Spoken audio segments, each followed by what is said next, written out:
چھوٹے چھوٹے جو کیبل آپریٹر ختم ہو رہے ہیں، بالکل ایسے ہی. اب یہ بھی سینٹرلائزڈ ہو رہا ہے. اب ایک وقت آئے گا کہ آپ دیکھیں پوری دنیا کا اگر میڈیا سینٹرلائزڈ ہو جائے تو اس کو کنٹرول کرنا کتنا مشکل ہوگا. ہو چکا ہے نا، یوٹیوب کی شکل میں، نیٹ فلکس کی شکل میں، امیزون کی شکل میں، ایک کلک پہ سارا کچھ. اور ہر چیز جو ہے اس کے اندر دھوکہ.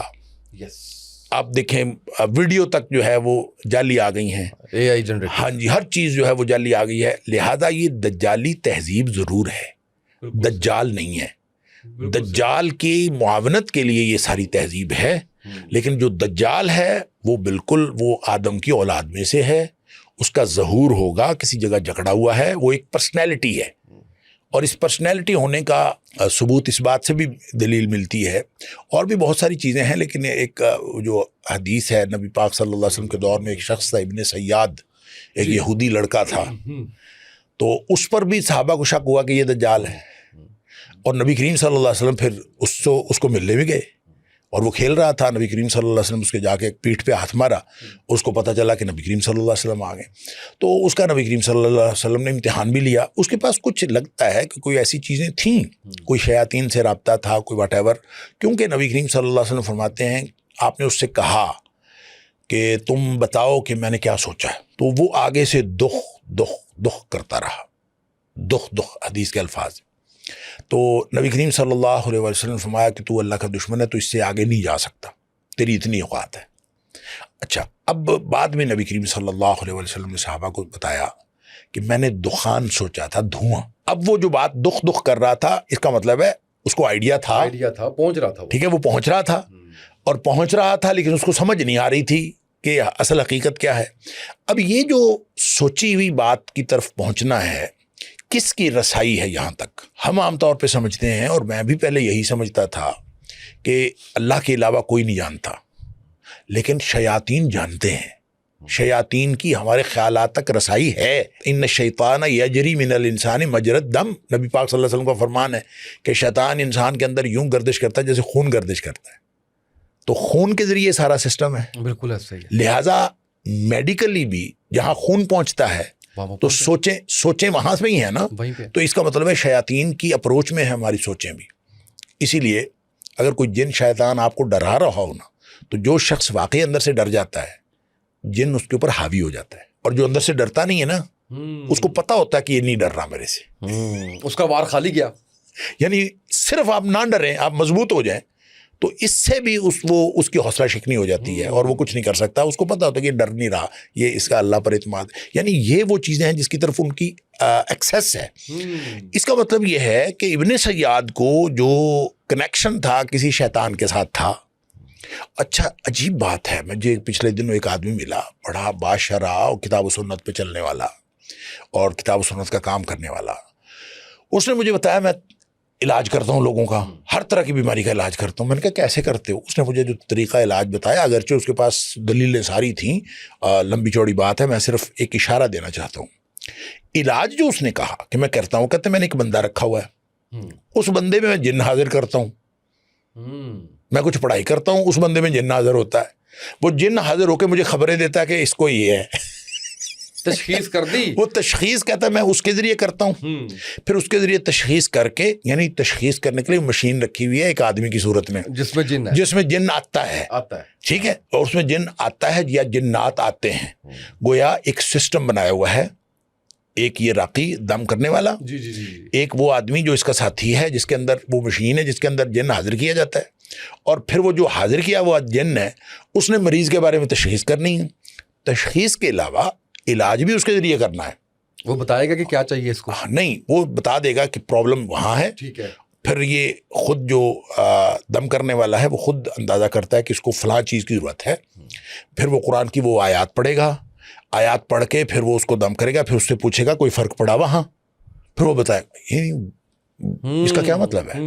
اس کا مطلب ہے کہ وہ چیزیں جو انسانوں سے چھپی ہوئی ہیں، میں نہیں سمجھتا کہ یہ کوئی درست طریقہ علاج ہے یا یہ کوئی غلط طریقہ ہے. میں اس کے اوپر کوئی تبصرہ نہیں کرتا. جائز ناجائز بھی نہیں بتائیں گے. میں یہ بھی نہیں کہتا. میں صرف یہ کہتا ہوں کہ یہاں تک چیزیں ہیں کہ آج بھی شیاطین کی ایکسیس جو ہے وہ ہمیں کہیں نہ کہیں سے ثابت ہوتی ہے. بالکل.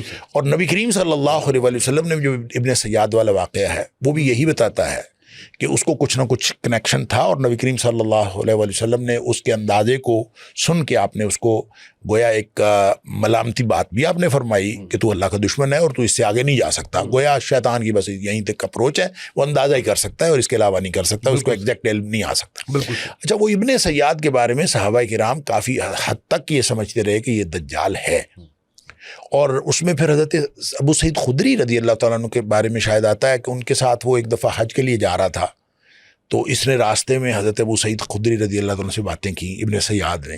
اس نے کہا دیکھیں یہ جو مجھے سب لوگ دجال کہتے ہیں، حالانکہ نبی کریم صلی اللہ علیہ وسلم نے فرمایا کہ دجال کی اولاد نہیں ہوگی، میری تو اولاد ہے.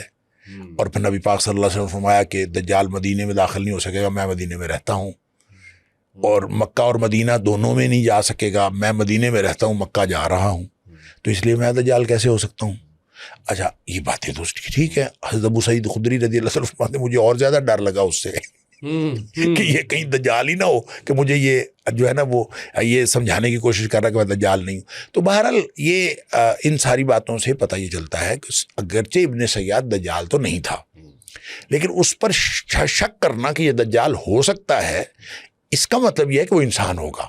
دجال جو آئے گا اس کا جو ظہور ہونا ہے وہ انسان ہی ہوگا، اور اگر وہ انسان ہی ہوگا تو پھر ہم یہ کہیں کہ یہ کیمرہ، یہ ٹیکنالوجی، یہ فلان چیز، تو یہ ہو سکتا ہے یہ ان کی سہولت کاری ہے، ان کے آلات ہیں، ان کے ٹولز ہیں. جیسے اب وہ ایک گدھے پہ سوار ہوگا، مثال کے طور پر نبی پاک صلی اللہ علیہ وسلم وہ ایک گدھے پہ سوار ہوگا، اور گدھا جو ہے اس کے دونوں کان جو ہیں ان کا آپس میں 40 ہاتھ کا فاصلہ ہوگا. ٹھیک ہے، بالکل ٹھیک ہے. اب دونوں کان گدھا، دونوں کان کا فاصلہ 40 ہاتھ سے مراد 40 گز کہہ لیں، تو 40 گز کا فاصلہ جو ہے دو کانوں کے درمیان ایک ہوائی جہاز کا ہی ہو سکتا ہے، اسی کا ہو سکتا ہے. تو ہوائی جہاز پہ سوار ہوگا، پھر وہ بہت تیزی سے پوری دنیا گھومے گا. ہوائی جہاز ہی جاتا ہے، راکٹ ظاہر ہے پوری دنیا سے وہ تیز ترین. کوئی ابھی بتا رہے تھے کہ وہ جو سپر سونک جو جہاز کا کانسیپٹ ہے وہ ابھی بنائے بھی تھے، اور آئندہ سواریوں کے لیے بھی چلانے کا ارادہ رکھتی ہیں کمپنیاں. تو یہ آہستہ آہستہ یہ لگتا ہے یہ ساری تہذیب جو تیار ہو رہی ہے، اور گزشتہ کئی سالوں سے جو کچھ ہو رہا ہے، ہم اس کو دجالی تہذیب کہہ سکتے ہیں. دجال ہرگز نہیں کہہ سکتے. ایک تو یہ کہ وہ شخص ہوگا، دوسرا یہ کہ جب ہم ان واقعات کا سیکوینس دیکھتے ہیں جو نبی پاک صلی اللہ علیہ وسلم نے بتایا، تو اس میں پہلے مہدی کا ظہور ہے، بالکل صحیح، اور بعد میں دجال کا ظہور ہے. دجال کے بعد عیسیٰ علیہ السلام کا نزول ہے، اور عیسیٰ علیہ السلام کے نزول کے بعد یاجوج ماجوج ہے.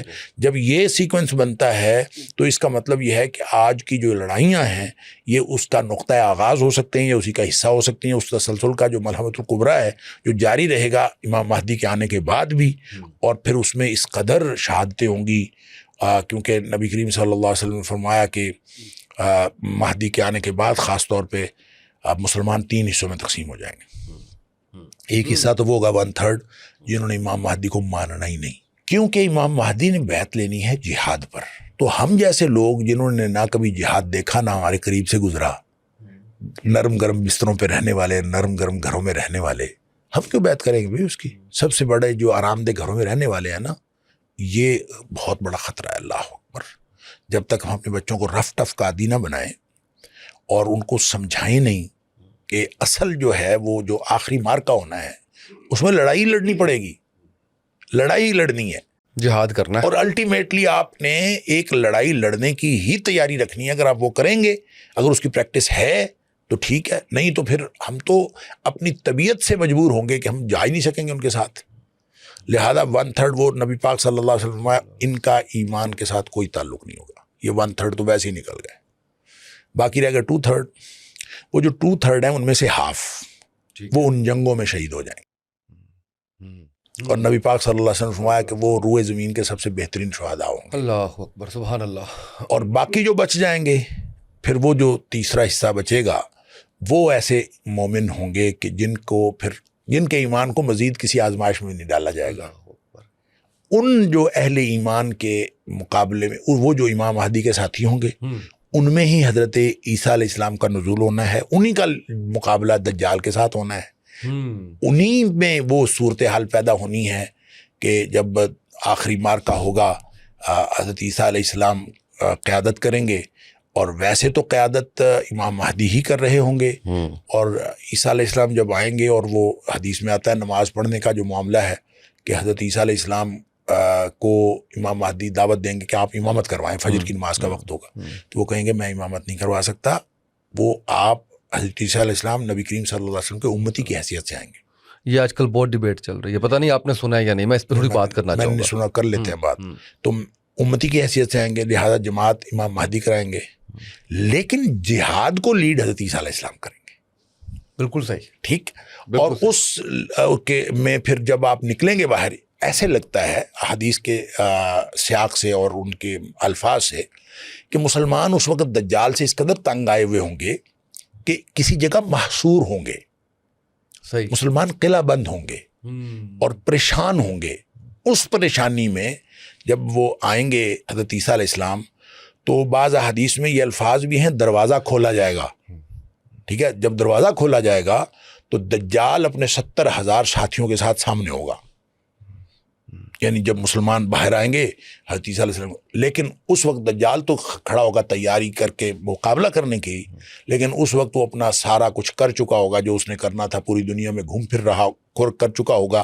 وہ آپ نے جو فرمایا 40 دن رہے گا، 1 سال کے پہلا دن 1 سال کے برابر، دوسرا 1 مہینے کے برابر، تیسرا ہفتے کے برابر، باقی دن عام دنوں کے برابر، تو وہ 40 دن بہت تیزی سے پوری دنیا گھوم چکا ہوگا، سوائے مکہ اور مدینہ کے ہر جگہ جائے گا، مکہ اور مدینہ میں داخل نہیں ہو سکے گا۔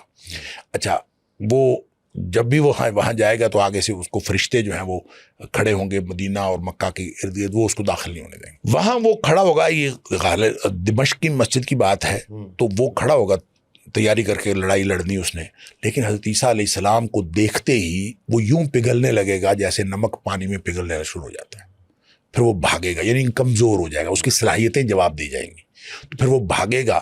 تو حدیث میں آتا ہے باب لد کے پاس جو ہے، اور باب لد فلسطین میں ہے، تو حضرت عیسیٰ علیہ السلام اس کو پکڑ لیں گے اور اس کو نیزے سے ماریں گے، اور نیزے سے وہ جب مرے گا تو پھر اس کے مرنے کے بعد اس نیزے پہ جو لگا ہوا خون ہے، حضرت عیسیٰ علیہ السلام لوگوں کو دکھائیں گے، یہ دیکھیں میں نے دجال کو مار دیا۔ اچھا، اس موقع پر پھر یہودی بھی جو ان کے ساتھ ہوں گے وہ سارے ایک ایک کر کے سارے مار دیے جائیں گے، اور جس چیز کے پیچھے یہودی چھپے گا وہ بھی پھر اعلان کرے گا کہ میرے پیچھے یہودی ہے، مسلمان کو کہے گا کہ آکے اس کو مار لو۔ درخت کے پیچھے بھی نہیں چھپ سکے گا، اور سوائے ایک درخت کے جس کو غرقد کا درخت جو ہے، وہ نبی پاک صلی اللہ علیہ وسلم فرمایا کہ وہ یہودیوں کو چھپا لے گا، وہ ایک درخت ہے جو نہیں بولے گا کہ میرے پیچھے یہودی چھپا ہے، اس کو پکڑ لو، باقی سارے درخت بھی بتائیں گے۔ اور واللہ عالم، میں نے تو سوشل میڈیا پہ پڑھا، اصل صورتحال کیا ہے کہ فلسطین کے اندر جو یہودی ہیں وہ غرقد کا درخت بہت زیادہ لگا رہے ہیں، واللہ عالم، ہو سکتا ہے صحیح ہو۔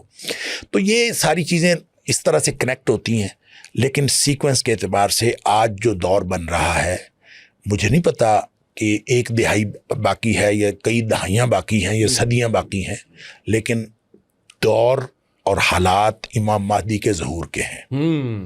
بالکل صحیح۔ اور امام مہدی ظاہر ہوں گے، اور مہدی کے بارے میں کوئی شخص یہ کہے، بہت سارے ماضی میں بھی ایسے لوگ آئے ہیں جو مہدی ہونے کا دعویٰ کرتے تھے، بہت زیادہ لوگ جو عیسیٰ علیہ السلام ہونے کا، مسیح ہونے کا لوگوں نے دعویٰ کیا، تو وہ دعوے تو اپنی جگہ، لیکن جو نبی کریم صلی اللہ علیہ وسلم نے نشانیاں بتائی ہیں، میں بس بات یہاں ختم کرتا ہوں۔ میں صرف ایک فکرہ ایڈ کر رہا تھا کہ وہ چھوٹے چھوٹے دجال تھے نا، ہاں، چھوٹے چھوٹے دجال تھے، یس۔ تو جب مہدی ظاہر ہوں گے تو مہدی جو ہیں وہ پہلے سے بہت ایکسٹرا آرڈنری یا پرومیننٹ آدمی نہیں ہوں گے، وہ عام آدمی ہوں گے، ان کو خود بھی نہیں پتا ہوگا کہ میں وہ مہدی ہوں، اور نہ لوگوں کو پتا ہوگا کہ یہ ہے۔ تو باقی اس کی نشانیوں میں یہ ہے کہ کوئی خلیفہ کا، کسی خلیفہ کا انتقال ہوگا، اور اس کے بعد جو ہے وہ جنگ ہوگی۔ یہ حدیث خلیفہ کے انتقال والی، اس کے اوپر کلام بھی ہے، بعض لوگ کہتے ہیں کہ یہ حدیث ضعیف ہے، لیکن وہ حدیث صحیح ہے جس میں آپ نے فرمایا 3 خلفاء کے بیٹے باہمی جنگ و جدل میں مبتلا ہوں گے، 3 خلیفوں کی، یعنی ہر ایک کہے گا کہ خلافت ہماری جو ہے وہ وراثت ہے، میراث ہے، تو وہ لڑ رہے ہوں گے، تو اقتدار کی جنگ ہوگی، قیادت کا مسئلہ ہوگا۔ تو قیادت کے مسئلے میں امت کے علماء اکٹھے ہوں گے حج کے موقع پر، اور وہ آپس میں بات کر رہے ہوں گے کہ قیادت ہم کس کو دیں، کس کو قائد بنائیں۔ اس وقت پھر ان کو کسی وجہ سے انڈیکیشن ہوگی یا ان کی توجہ اس طرف جائے گی کہ ایک شخص ہے جس کا نبی کریم صلی اللہ علیہ وسلم فرمایا کہ نام میرے نام پر ہوگا، اس کی ولدیت میری ولدیت کے نام پر ہوگی، یعنی اس کا نام محمد بن عبداللہ ہوگا، حضرت حسن رضی اللہ عنہ کی اولاد میں سے ہوگا، اس کو پھر لوگ یہ سمجھیں گے کہ وہ قیادت کر سکتا ہے، تو وہ بھی مکہ میں ہوگا، تو اس کو پتہ چل جائے گا کسی طریقے سے کہ لوگ مجھے ڈھونڈ رہے ہیں۔ اچھا، میں جب پہلی دفعہ حج پہ گیا شیخ، تو مجھے پتہ چلا کہ وہاں حج کے موقع پر ایک حج کانفرنس ہوتی ہے، اس میں پوری دنیا کے علماء آتے ہیں۔ اللہ اکبر، اللہ اکبر، واہ! اور اب بھی ہوتی ہے، ہر سال ہوتی ہے، اور سال ہر سال سے ہو رہی ہے۔ تو میں نے کہا وہ جو مہدی نے آنا ہے اور حج کے موقع پر علماء اکٹھے ہوں گے، یعنی میں سوچتا تھا کیسے حج کے موقع پر سارے علماء دنیا کے کیسے اکٹھے ہو جائیں گے، کیسے ہو جائے گا، ہاں کیسے اکٹھے ہوں گے؟ تو گویا وہ انتظام تو پہلے سے ہوا ہوا ہے، وہ سسٹم چل رہا ہے، ساری دنیا کے علماء آتے ہیں پوری دنیا سے، اور وہ حج کانفرنس میں موجود ہوتے ہیں، گویا وہیں پہ یہ مسئلہ پیش ہوگا۔ تو بالآخر وہ مدینہ چلا جائے گا، لوگ پیچھے مدینہ چلے جائیں گے، وہ مدینہ سے مکہ آ جائے گا۔ بہرحال جب اس کو جا لیں گے، اس کو پا لیں گے، تو اس وقت وہ ملتزم پہ چمٹا ہوا اللہ سے دعائیں کر رہا ہوگا، وہاں جا کے اس کو ملیں گے اور پکڑیں گے، یہ ہے وہ ہماری جو قیادت کر سکتے۔ تو ان کو پھر وہیں بیٹھ کے جو ہے نا کعبہ کے اندر، یعنی حجر اسود اور مقام ابراہیم کے درمیان، وہیں پہ گفتگو ہوگی، اور وہیں پہ پھر اس کو کہیں گے بیعت کرو۔ وہ پہلے تو مانے گا نہیں، بالآخر وہ مان جائے گا کہ چلے میں نے اگر بیعت کرنی تو میں نے پھر جہاد پہ بیعت لینی۔ علماء کہیں گے ہم جہاد پہ بیعت کرنے کے لیے تیار ہیں، آپ کریں۔ پھر وہ بیعت کرے گا۔ اس بیعت کے بعد حدیث میں الفاظ ہیں یصلح اللہ فی لیلۃ، اللہ تعالیٰ ایک ہی رات میں اس میں صلاحیتیں پیدا کر دے گا۔ یعنی وہ جو ایکسٹراڈنری آدمی بن جائے گا نا، وہ ایک ہی رات میں اللہ تعالیٰ اس کو ایکسٹراڈنری بنا دے گا۔ اللہ پہلے وہ عام عالم دین ہوگا، پڑھا لکھا ہوگا، باشرہ ہوگا، حکمت والا ایک دانا آدمی ہوگا، لیکن ایسا پرومیننٹ آدمی نہیں ہوگا کہ لوگ پہلے سے سمجھتے ہوں کہ جناب یہ بڑا پرومیننٹ۔ تو اللہ تعالیٰ ایک ہی رات میں گویا ان قائدانہ صلاحیتیں ان کے اندر آ جائیں گی۔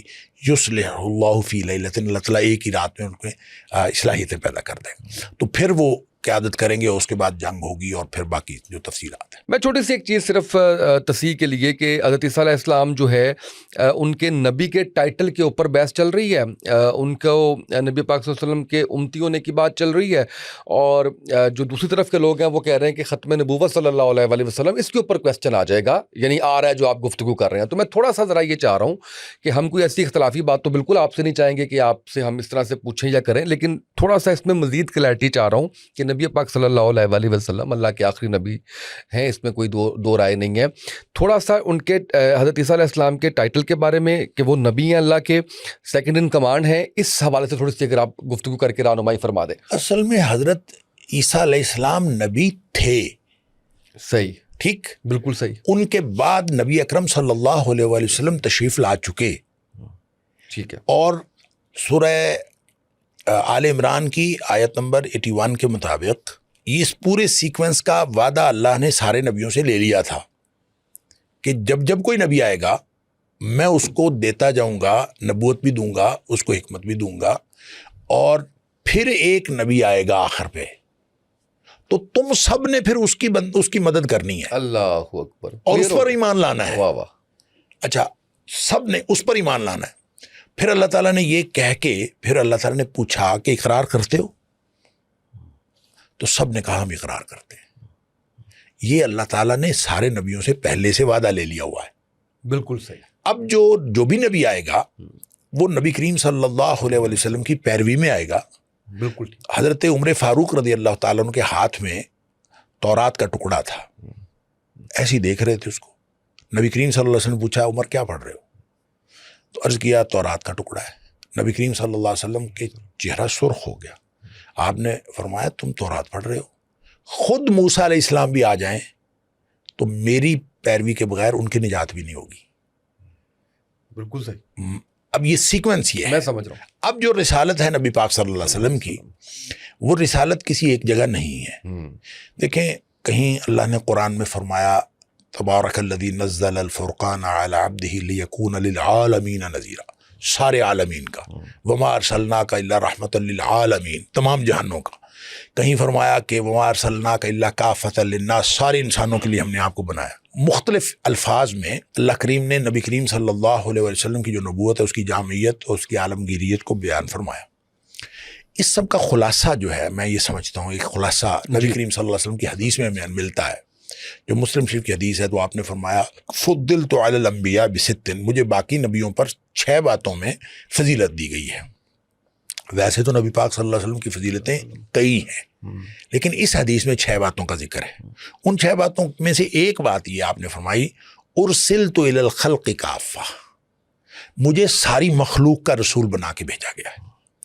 اب یہ میں سمجھتا ہوں، اب اس کو اندازہ کریں کہ مخلوق کا رسول کا کیا مطلب ہے. مخلوق کا رسول ارسلت الی الخلق کافہ، ساری کی ساری مخلوق کا رسول بنا کے بھیجا گیا ہے.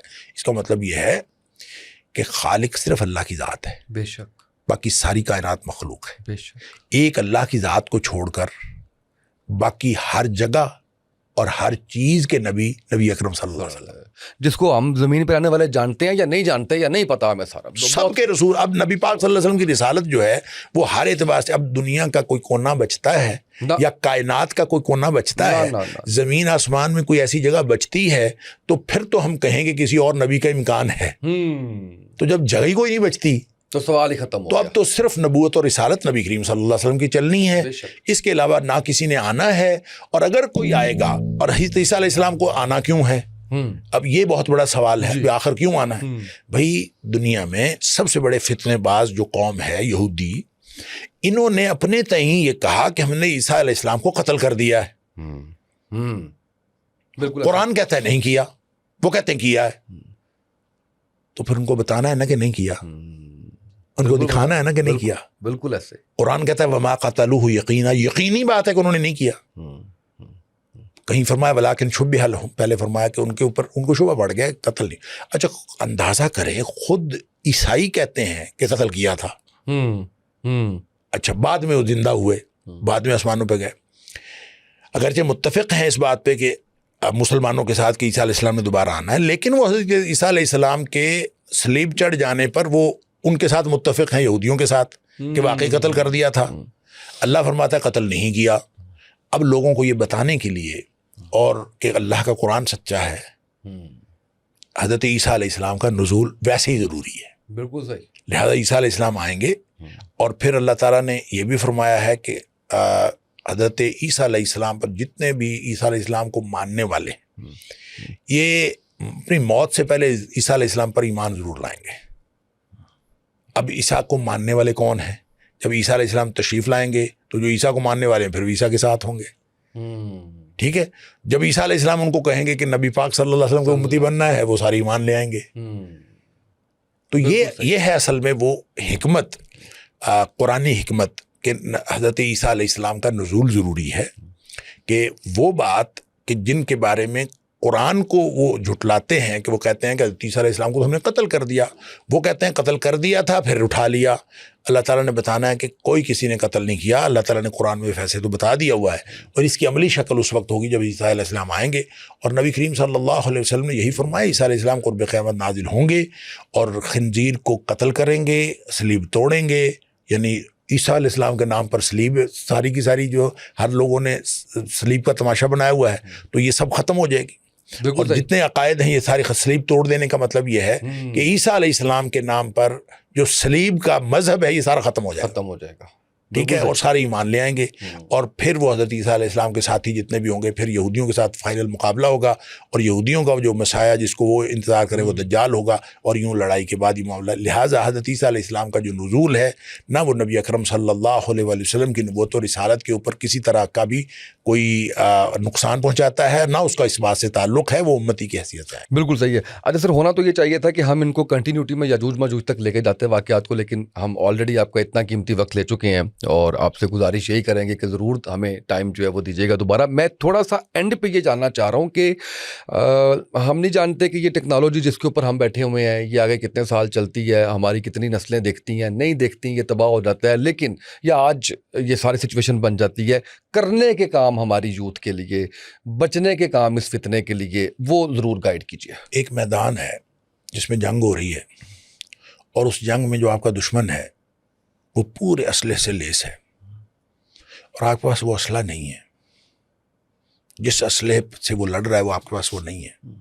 اور آپ اگر آج فیکٹریاں لگانا شروع کر دیں تو بھی کتنے سال لگیں گے اور کتنی نسلیں لگیں گی اس کے مقابلے تک پہنچنے کے لیے. تو اس کا مطلب یہ ہے کہ میدان جنگ آپ کو تبدیل کرنا پڑے گا. آپ کو اسٹریٹجی چینج کریں, وہ اسٹریٹجی بنائیں جس اسٹریٹجی سے ان کا اسلحہ غیر مؤثر ہو جائے.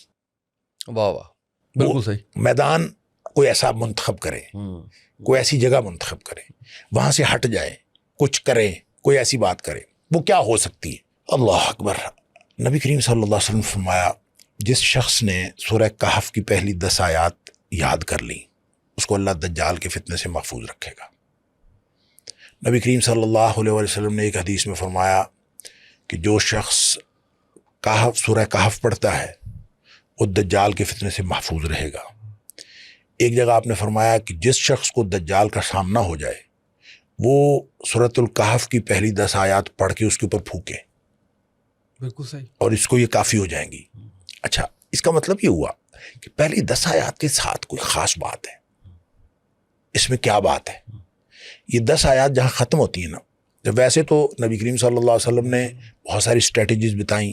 مثلا جب صحابہ کو آپ بتاتے تھے کہ بہت بڑا فتنہ ہے اور آنے والا ہے, اور آدم علیہ السلام کی تخلیق سے لے کر وقوع قیامت تک جو تاریخ کا سب سے بڑا فتنہ ہے وہ دجال کا فتنہ ہے. اور ظاہر ہے کیسے فتنہ نہ ہو اگر اس کے پاس جنت بھی ہو, اس کے پاس جہنم بھی ہو, اور لوگوں کو پتہ ہو کہ وہ جو اس کا پیروکار ہے اس کو وہ جنت دے دیتا ہے اور جو اس کا خلاف ہے اس کو وہ جہنم دے دیتا ہے, تو کتنا بڑا فتنہ ہوگا. اللہ اکبر. تو صحابہ جب ڈر گئے بہت تو نبی کریم صلی اللہ علیہ وسلم فرمایا کہ اگر میرے ہوتے ہوئے آ گیا نا تو پھر تو میں نمٹ لوں گا, اور اگر میرے بعد آئے تو تم سب نے اپنا اپنا معاملہ تمہارے اپنے سپرد ہے. اس پر پھر آپ نے یہ بات بتائی سورہ کہف والی. اب جب سورہ کہف کو اگر ہم دیکھتے ہیں تو یہ آپ پہلی 10 آیات جہاں مکمل ہوتی ہیں, آیت نمبر 9 اور آیت نمبر 10. اللہ اکبر. ام حسبت ان اصحاب الکہف والرقیم کانوا من آیاتنا عجبا. کیا تو نے یہ گمان کیا ہے, میں یہ ترجمہ کر رہا ہوں, کیا تو نے یہ گمان کیا ہے کہ کہف والے اور رقیم والے, رقیم کیا ہے؟ رقیم کا مطلب ہے لکھی ہوئی چیز. بعض نے تو کہا کہ جہاں اصحاب کہف کا غار تھا اس کا نام رقیم تھا اس علاقے کا, اس لیے رقیم کہا. بعض نے کہا نہیں, اصحاب کہف کے نام لکھے ہوئے تھے ایک تختی پر, اس تختی کی وجہ سے اس کو رقیم کہا, تختی والے, اور لوگ تختی کو جانتے تھے. وٹ ایور, رقیم سے جو بھی مراد ہو. تو اب بھی جو مختلف دنیا میں جو غار ہیں جن کا غاروں کے بارے میں کہا جاتا ہے کہ یہ اصحاب کہف کا غار ہے, ان میں سب سے زیادہ جو امکانی طور پر درست بات ہو سکتی ہے وہ اردن کے اندر ایک غار ہے, اور وہ اس غار کو اس جس علاقے میں وہ غار ہے اس علاقے کا نام آج کل رقیب ہے. صحیح. با کے ساتھ. اور بالکل پاسبل ہے کہ یہی علاقہ اس دور میں رقیم کہلاتا ہو اور بعد ازاں مرور زمانہ سے رقیم سے رقیب ہو گیا ہو, واللہ اعلم.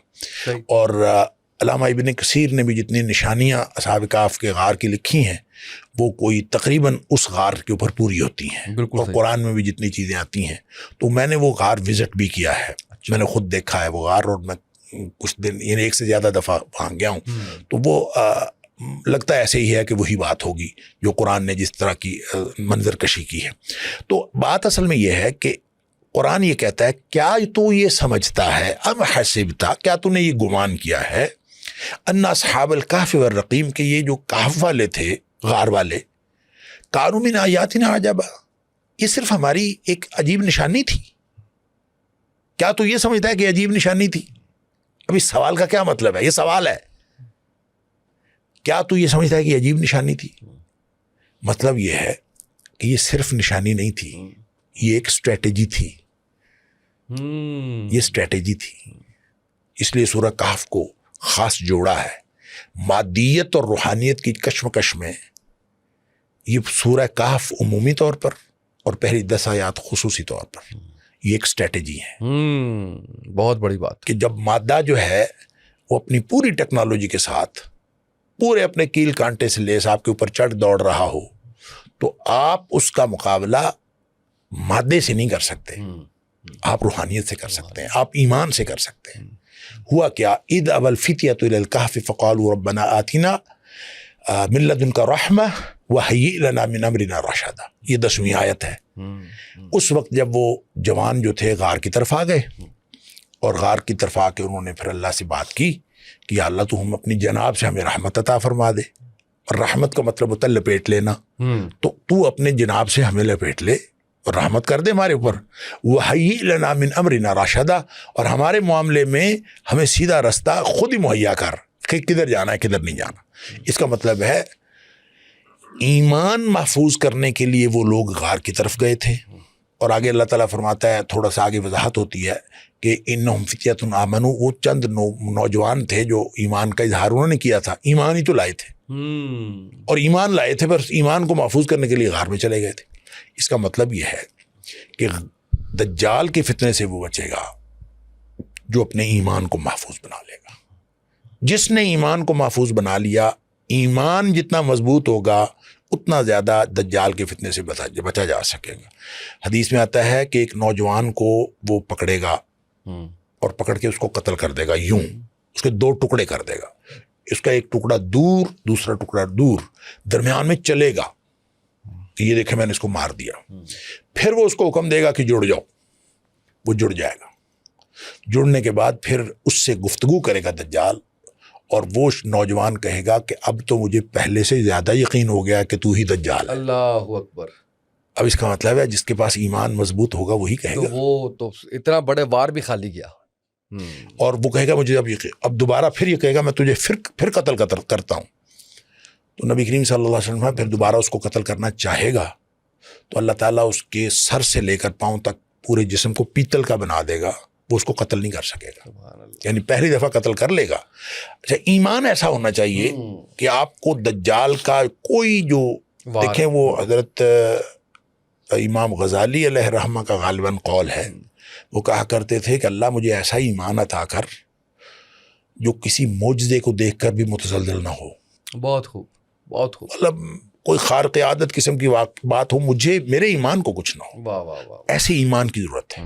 اور اس ایمان کی حفاظت کے لیے یہ جو پورا اللہ کریم نے ضابطہ دیا ہے اسلام کا، یہ ایمان کو مضبوط کرنے کے لیے ہے۔ لہذا ہر وہ کام کریں جو ایمان کو مضبوط کرنے والا ہے۔ رہ گئی بات یہ کہ ایمان کو محفوظ کرنے کے لیے غار کی ضرورت ہے، تو وہ غار تو ممکن نہیں ہے جو فزیکل غار جہاں وہ چلے گئے تھے اور 309 سال تک جا کے سو گئے تھے، اب ویسا غار تو آج کے دور میں پاسبل نہیں ہے۔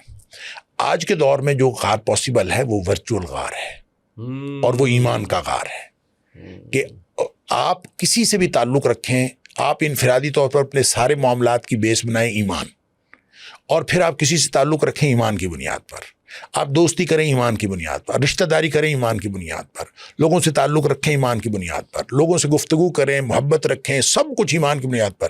یوں جب لوگ ایمان کی بنیاد پر تعلق رکھنا شروع کریں گے تو ایک ایسی کمیونٹی ڈیولپ ہوگی جن کا آپس میں تعلق ایک غار کی مانند ہوگا کہ وہ فتنوں سے محفوظ ہوں گے۔